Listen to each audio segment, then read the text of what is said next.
Matatandaan ninyo itong si NBI Director Santiago. Oh, sabi niya meron daw siyang 20 vlogger na. Meron daw siyang 20 vlogger na pinaiimbestigahan na at starting next week magpaparesto na daw siya.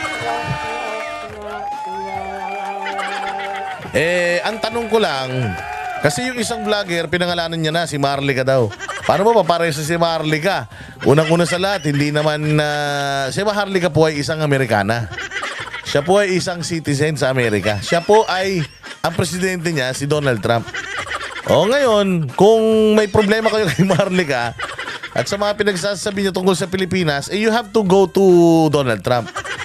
Ang problema, si Donald Trump hindi katulad ni Bongbong na ipagkakanuno yung kanyang citizen.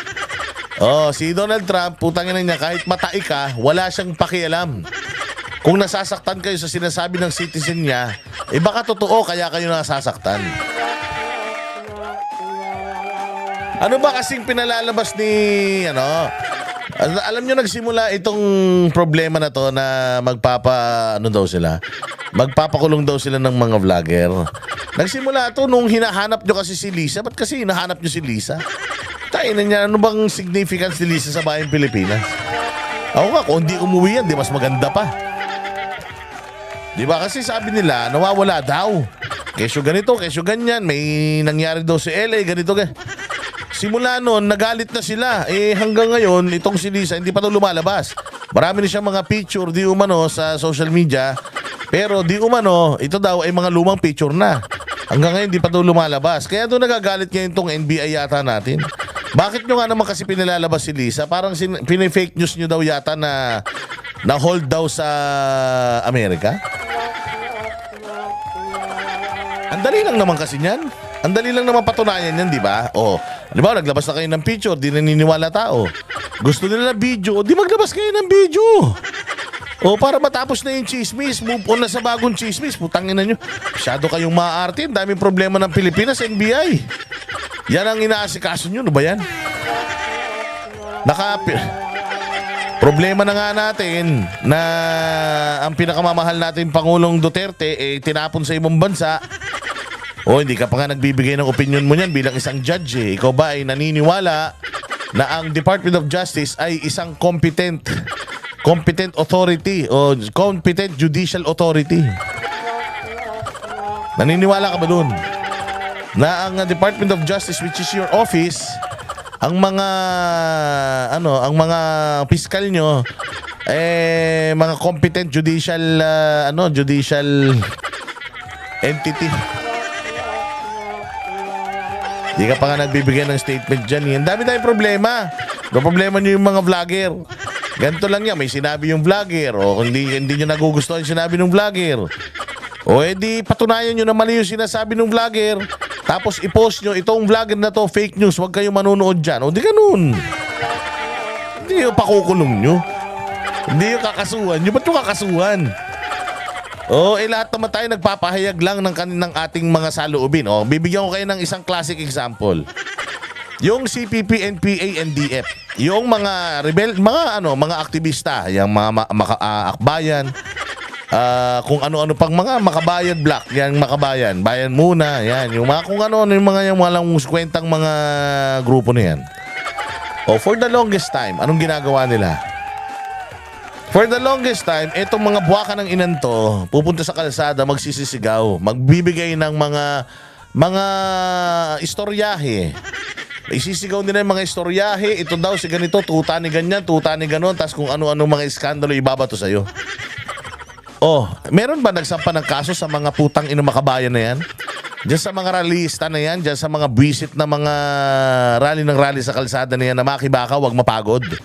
Yung mga ganon. Wala naman, di ba?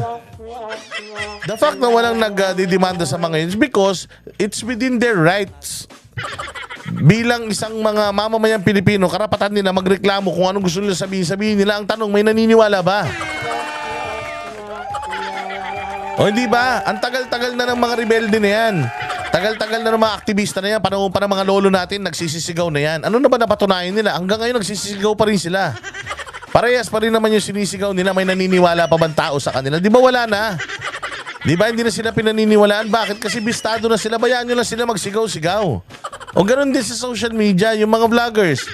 O, may naniniwala sa vloggers? Meron? O, baka totoo yung sinasabi ng vlogger. Kung walang naniniwala sa vlogger, o di pabayaan nyo yung vlogger. O pag yung vlogger naman nagsalita tapos may naniwala, o ibig sabihin pare-pareha silang trip. O trip nila yun. O di pabayaan nyo sila doon sa trip niya. O di patunayan nyo na lang kung sino man yung binabalita. Patunayan nyo na hindi totoo itong binabalita na itong isang vlogger. O pag napatunayan nyo na hindi totoo yung sinasabi, o di sabihin nyo, pangalanan nyo, itong vlogger na to, huwag kayo maniniwala rito, puro fake news to. O hindi ba, kakampi nyo naman ng media. O di gamitin nyo sa media. Hindi yung patatahimikin nyo. Didimanda nyo, kakasuhan nyo, para tumahimik. Walang ganun. Sabi nga ni Madam BP Sara, di ba? O, pag ang dami-daming sinasabi ng mga komunista sa mga Duterte. Dami nilang bintang, dami nilang si Inday Sara nagdemanda ba? Ang daming pagbabalahura kala Pangulong Duterte. Nagdemanda ba si Pangulong Duterte? Wala naman kasi nga parte yan ng iyong karapatan sa pagpapahayag. Sabi nga ni VP Sara, matagal nang marami, nakakainis man, nakakasakit man yung kanilang sinasabi sa akin, pero karapatan nila yun eh. Kung gusto nilang sabihin yun, pwede nilang sabihin yun. Ang issue dito is papaano ka magre-react doon sa mga sinasabi nila. Kung magre-react ka violently, ibig sabihin, guilty ka. Pero kung di mo papansin ng mga putang ina niyan, dinapagod din yan. Masyado na kasi kayong bistado. Nahuhuli na yung mga galawan ninyo.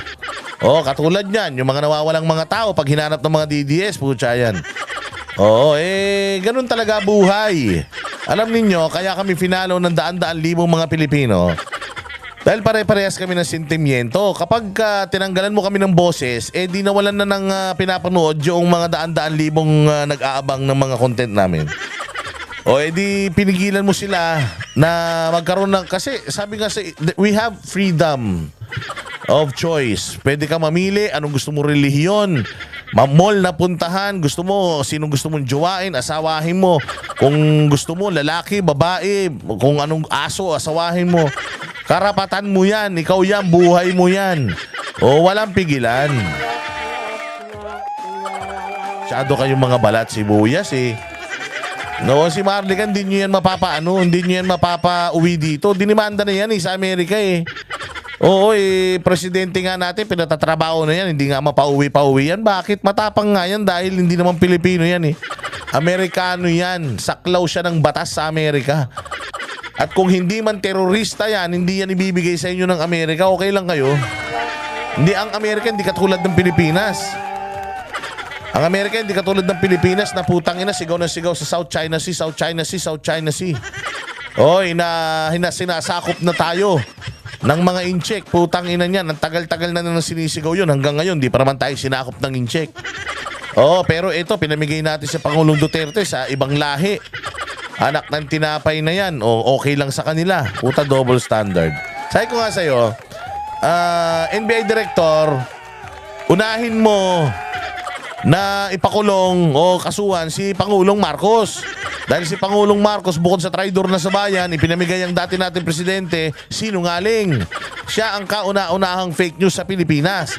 Mantakin mo, ang dami nagkalat na video, may sulat pa, sulat pa niya kay BP Sara, pirmado pa niya, na hindi siya makikialam in any shape or form. May ganun pa, tapos biglang, ito pinamigay si Duterte. Sinong fake news? Hindi lang fake news, sinungaling pa. Sabi ko nga sa'yo, impeachable offense yan, pagtatraidor yan sa bayan. Instead, unahin mo, para malinis mo bayan mo, Santiago, unahin mo si Bongbong. Yan ang pinuno ng mga fake news. Wala daw pumasok na baril dyan sa KOJC. Kitang-kita naman, ang dami-dami, hindi niya nga kinukorek yan. At kung ano-ano pang kasinungalingang kabulastugan. Lahat ng kanyang gabinete, puro sinungaling. Sinungaling ang kapulisan niya. Kita mo naman, di ba? Nagsasabi sila, wala daw warrant, biglang meron. So ano yun? Ibig sabihin, niloloko nyo taong bayan. Ngayon, yung nag-e-expose, yung mga vlogger na nag-e-expose ng mga kalokohan nila, yun ang tinatrabaho nila. Animal yan.